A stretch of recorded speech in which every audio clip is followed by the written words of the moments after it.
카르마, 업은 무엇이며 왜 생기는가? 불교나 힌두교에서 말하는 업은 인과응보의 우주 법칙과 관련이 있다. 즉 모든 행동에는 그에 부합하는 또는 반대되는 반응이 있다는 뜻이다. 업은 우리의 말과 행동과 경험의 결과로 나타난다.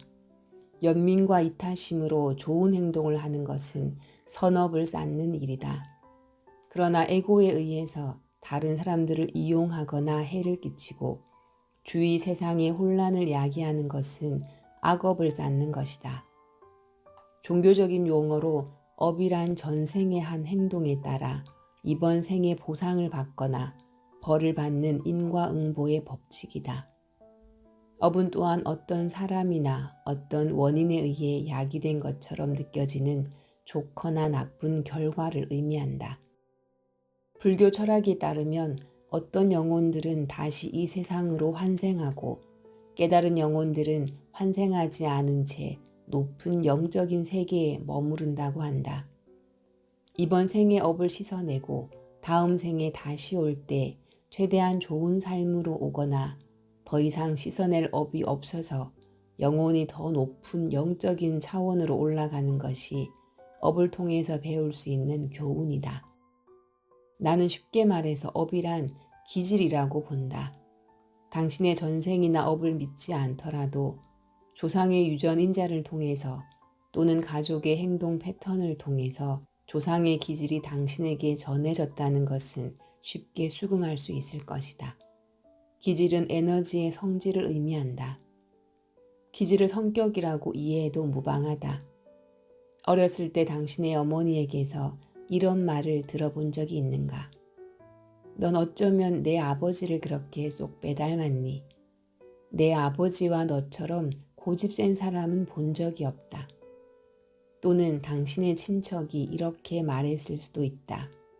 너는 내 엄마를 닮아서 예술적인 재능이 많구나.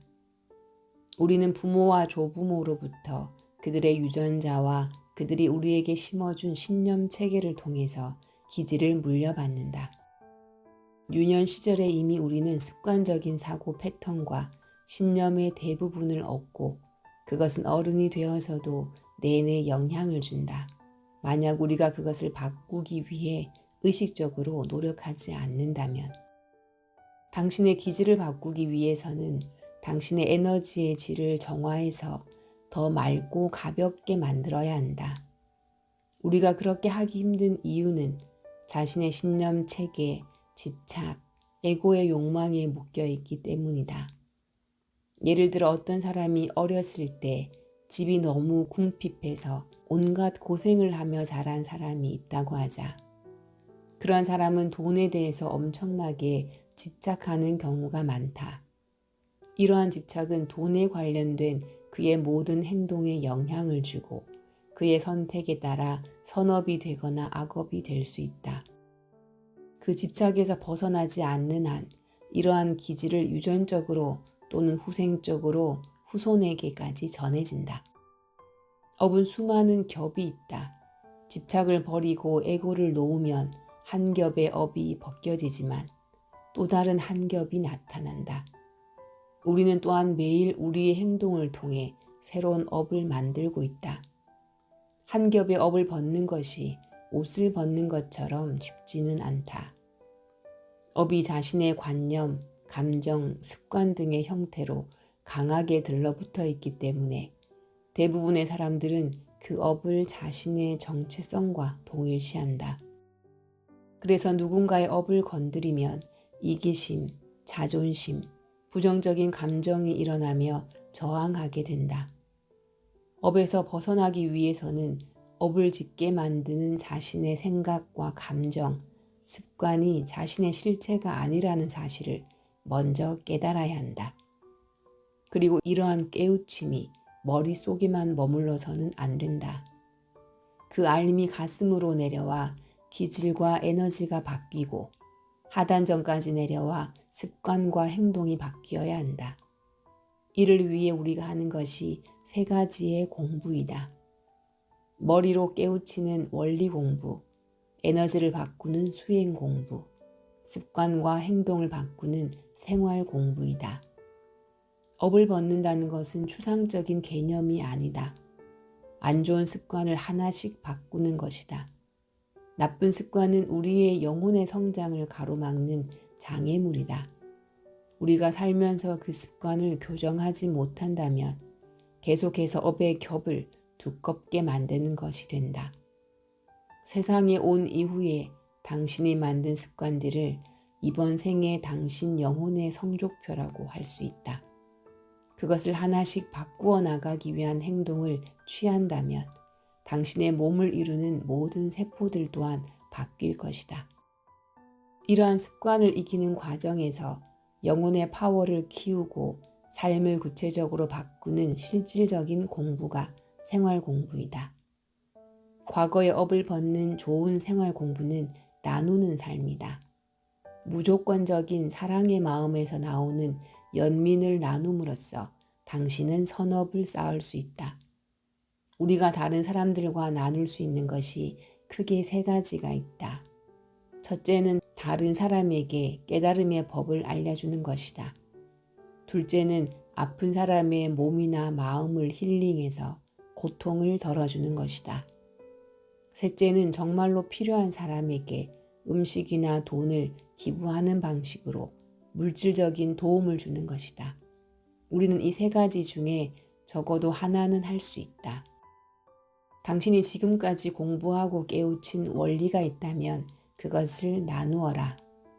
사랑을 담아 몸과 마음을 힐링할 수 있다면 그 사랑의 에너지를 나눠라. 남과 나눌 수 있을 정도로 충분한 물질적인 여유가 있다면 그렇게 하라. 다리를 꼬고 앉아서 아무리 명상을 한다고 해도 그러한 실질적인 행동이 없이는 업에서 벗어날 수 없다. 어떤 대가를 바라는 마음에서 선한 일을 하는 것은 오히려 악업이 된다. 자기가 한 좋은 일을 다른 사람에게 자랑해서 인정받으려고 하거나 너는 왜 나한테 보답해주지 않느냐라며 상대방을 원망하거나 내가 이런 착한 일을 하면 천국에 갈 수 있을 거야 라고 생각한다면, 즉 어떤 형태로든 보상을 바라는 욕심이 있다면 그것은 악업을 짓는 것이 된다. 남에게 해를 끼치는 악업을 지으면 본인이 잘못한 것을 알기 때문에 참회라도 할 수 있다.